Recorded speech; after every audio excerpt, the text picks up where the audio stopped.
నిశ్శబ్దం నుంచి లేచి ఏకం అవుతున్నాం. న్యాయం సాధించే వరకు పోరాడుతాం. ఈ భవనం వ్యాపారం కోసం కాదు, తరాల బాధల ప్రతీక ఇది. ఈ రోజు మేము వెనక్కి తగ్గము.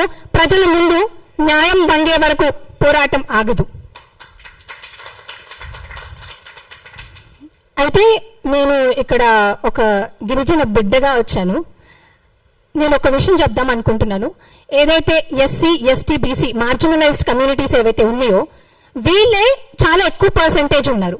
అయినప్పటికీ కూడా రాజ్యాధికారం అనేది మనం ఎవరి చేతిలోకో పెళ్ళేసి ఇచ్చేస్తున్నాం అనమాట, వాళ్ళకి ఇస్తున్నాం. ఈ రోజు కూడా నేను చాలా మందిని చూస్తున్నాను. ఇంతకుముందు ఎస్సీ వర్గీకరణ చేసినప్పుడు చాలా మంది బీసీ లీడర్లను మీలో అందరికి తెలిసే ఉంటారు. వాళ్ళందరూ దానికి మద్దతుగా వచ్చిన బీసీ లీడర్లు నాకు ఇక్కడైతే కనిపించట్లేదు. ఇదే ప్రెస్ క్లబ్ లో, ఆ ప్రెస్ మీట్ లో అక్కడ కూర్చొని బీసీ ఆత్మగౌరవ సభ అని చెప్పేసి, ఇంకొకటి బీసీ కొత్త పార్టీ అని చెప్పేసి ఇలా పెద్ద పెద్దగా గొంతు దించుకొని మాట్లాడిన బీసీ లీడర్లు అయితే నాకు ఇక్కడైతే కనిపించట్లేదన్న. మిగతా లీడర్లు కనిపిస్తున్నారు. And I feel very fortunate to join here. ఇంకో విషయం, ఎవరైతే ఢిల్లీ వరకు వెళ్ళి పోరాడుతున్నారు బీసీ రిజర్వేషన్ కోసం, ఇందాక అక్క చెప్పారు 42% రిజర్వేషన్ గురించి, ఇందాక ఒక అన్న కూడా చెప్పారు. అండ్ అదర్ వన్ ఇందాకే జస్ట్ బిఫోర్ అన్న మీరు కూడా మాట్లాడుతూ నిరుద్యోగుల గురించి మాట్లాడారు. నేను కేవలం 3 అంశాల గురించి మాట్లాడతాను.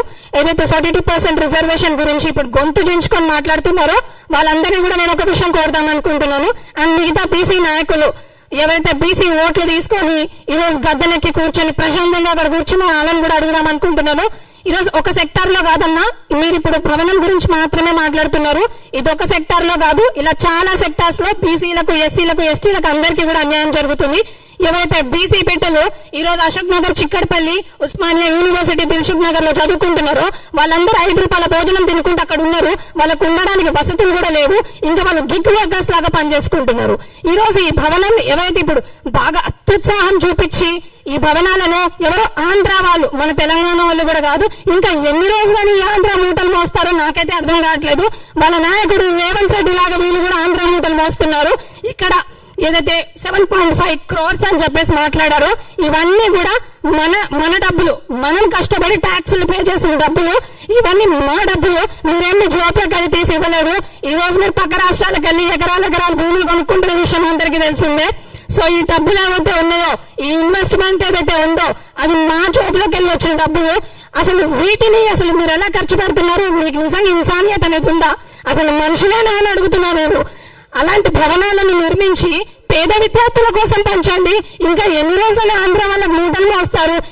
ఏదండి అసలు నారాయణ ఇన్స్టిట్యూట్? నాకు అర్థం కాదు. మన నాయకుల కంటే బుద్ధి లేదనుకున్నాము, మరి తీసుకున్నవాడికైనా బుద్ధి ఉండాలి కదా. ఈ రోజు హైదరాబాద్ లో మిగతా జిల్లాలలో ఇన్ని పెద్ద కాలేజీలు ఉన్నాయి, పెద్ద స్కూళ్ళు నడుపుతున్నాయి. ఈయనకు బుద్ధి ఉందా? ఫస్ట్ ఈయనకు బుద్ధి ఉందా అనే విషయాన్ని అడగండి. ఈ రోజు ఇంకో విషయం నేను చెప్తాం అనుకుంటున్నాను. పొన్నం ప్రభాకర్ గారి గురించి కూడా నేను ఒక చిన్న విషయం మాట్లాడతాను. ఈయనకు నిజంగానే సబ్జెక్టు లేదు, ఆబ్జెక్టు లేదు. I'm very sure. ఎందుకంటే మేమే నిరుద్యోగులం వెళ్ళి మా కష్టాలు చెప్పుకుంటే అసలు కనీసం పట్టింపు ఉండదండి. వీళ్ళకే కాదు, ఎవరికీ ఉండదు. నేను మిగతా నాయకులను కూడా అదే అడుగుతున్నాను. బీసీ, ఎస్సీ, ఎస్టీ, ఈరోజు బీసీ మాత్రమే కాదన్నా, ఈవెన్ ఎస్టీ భవన్ కూడా ఒకటి నిర్మాణం చేశారు, జూబ్లీహిల్స్ లో ఏదో ఉంది అది. అక్కడ కూడా బంజారా భవన్, ఈ బంజారా భవన్ ని బంజారా శ్రేష్ఠుల కోసం ఎవరు వాడుకుంటున్నారు తెలియదు, కానీ ఆడ ఫంక్షన్లు చేసుకుని రెవెన్యూ క్రియేట్ చేసుకుంటున్నారు, బర్త్డే పార్టీస్ క్రియేట్ చేసుకుని రెవెన్యూ క్రియేట్ చేసుకుంటున్నారు. అంటే ఇక్కడి నుంచి వచ్చే పని ఆ నారాయణ గ్రూప్ కి లీజ్ ఇచ్చారు, ఆ డబ్బులు తీసుకొచ్చి పని మన కోసం అలా ఖర్చు పెడుతున్నారా అంటే మన వెల్ఫేర్ కోసం కూడా ఖర్చు పెట్టట్లేదు. ఆ జాబ్లలో నింపుకోవడమే సరిపోయింది. అన్న మీరు చెప్పారు సిబిఐటి, ఎంజీఐటి స్టూడెంట్స్ అని. లిటరల్లీ అలా సిబిఐటి, ఎంజీఐటి స్టూడెంట్స్ మాత్రమే కాదు, మా చిక్కడపల్లి ఉస్మానియా యూనివర్సిటీలో కూడా చాలా మంది స్టూడెంట్స్ ఉన్నారు.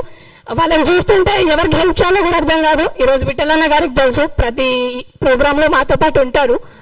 సో ఏదైతే ఇప్పుడు ఈ వాళ్ళకి నచ్చినట్టు వాళ్ళు ఏదైతే చేస్తున్నారో, అండ్ ఇంకో విషయం కూడా నేను అడుగుదాం అనుకుంటున్నాను. ఈ 42% రిజర్వేషన్ కోసం కూడా బీసీలు కొట్టుకోవాలి, బీసీలు కొట్టుకోవాలి. కొట్టుకుంటే ఎవరో మిగతా కొత్త పార్టీ పెడుతుందంట ఆమె ఎవరో, ఆమె వచ్చి నేను చేశానని చెప్పుకుంటుంది, ఇంకొకరు నేను చేశానని చెప్పుకుంటారు. అంటే ఇక్కడ కొట్టుకున్నవాడికి అసలు ఏమీ ఉండదు, ఇంకా చాలా కష్టపడుతున్నవాడికి ఏమీ ఉండదు. మిగతా వాళ్ళు మాత్రం వాళ్ళకు వాళ్ళు మేము సీఎం అవుతాము, మేము పిఎం అవుతాము అని మాట్లాడుకుంటున్నారు. ముందు మనలో మనకు ఒక ఐక్యత అనేది కావాలి, ఒక యూనిటీ అనేది కావాలి. ఈ రోజు ప్రెస్ మీట్ లో మీరు మాట్లాడేవన్నీ కూడా ఇక్కడి వరకే పరిమితం అవ్వకుండా దీన్ని మనం గ్రామ స్థాయి వాళ్ళకు ఎంపవర్ చేయాలి, వాళ్ళ వరకు దీన్ని తీసుకొని వెళ్ళాలని నేను కోరుకుంటున్నానన్న. మా తండాలలో కూడా మేముండే తండాలలో కూడా మా తండ కొంచెం పక్క తండాలలో మీ కమ్యూనిటీ వాళ్ళు ఉంటారు. సో వీళ్ళందరూ కూడా అంటే ఇంకా వాళ్ళ లోపల ఇంకా డెవలప్మెంట్ అని రాలేదన్నా. ఇంకా వాళ్ళు ఇప్పుడిప్పుడే బయటకు వస్తున్నారు, ఇప్పుడిప్పుడే వాళ్ళ పిల్లల్ని హైదరాబాద్ కి పంపించి చదివిపిస్తున్నారు, వాళ్ళకు జాబులు వస్తాయని అనుకుంటున్నారు. కానీ ఇప్పుడు నోటిఫికేషన్స్ కూడా లేక మాకు జాబులు కూడా రాలేదు. అందుకని నేను ఏం కోరుకుంటున్నానంటే గవర్నమెంట్ ప్లాట్ఫామ్ నుంచి రిక్వెస్ట్ చేస్తున్నా. ఎందుకంటే ఈ డబ్బులన్నీ మూట కట్టుకొని మొత్తం అన్ని పోయాయి ఢిల్లీకే, మళ్ళీ ఇవన్నీ పోయే మళ్ళీ రాహుల్ గాంధీ జాబ్ లోకే పోతాయి ఈ డబ్బులన్నీ. సో నేను ఈరోజు ఈ ప్లాట్ఫామ్ నుంచి ఏం రిక్వెస్ట్ చేస్తున్నానంటే ద కరెంట్ గవర్నమెంట్ ఏదైతే ఉందో, ఈవెన్ రేవంత్ రెడ్డి అన్ని చూస్తుంటారు, ఆయన చూసి కూడా ఏదో పట్టనట్టుంటారు. మిగతా బీసీ నాయకులకు కూడా నేను ఒకటే చెప్తున్నాను, మీకు నిజంగా ఈ బీసీలకు ఏం చేయాలని లేనప్పుడు మీరు బీసీ అనే ట్యాగ్ ఉంటది కదా, అది తీసేయండి, మీరు రెడ్డిలలో కలిసిపోండి, అది చాలా బెటరు. అసలు బీసీ ఐక్యత పీసీ ఐక్యత అని మాట్లాడితే సరిపోదు. నిజంగానే మీరు కడుపు తిండి తింటూ ఉంటే వీళ్ళకి అన్యాయం చేయరు. మీకు ఏమవసరం అండి, ఎమ్మెల్యేలు మీకు ఇన్ని డబ్బులు వస్తున్నాయి, మీరు ఇంత కరప్షన్ చేసే డబ్బులు ఎగేసుకుంటున్నారు, మీకు వీళ్ళ భవనాల మీద మీకు ఎందుకు కన్ను? సో నేను ఇదే రిక్వెస్ట్ చేస్తున్నాను, దీని మీద ప్రాపర్ విచారణ అనేది జరగాలి. అది జరిగే వరకు కూడా మీ మూమెంట్ ఆగొద్దని కోరుకుంటున్నానన్నా. నాకు ఈ అవకాశం ఇచ్చినందుకు మళ్ళీ చాలా చాలా thank you. Thank you sister, చాలా అద్భుతం.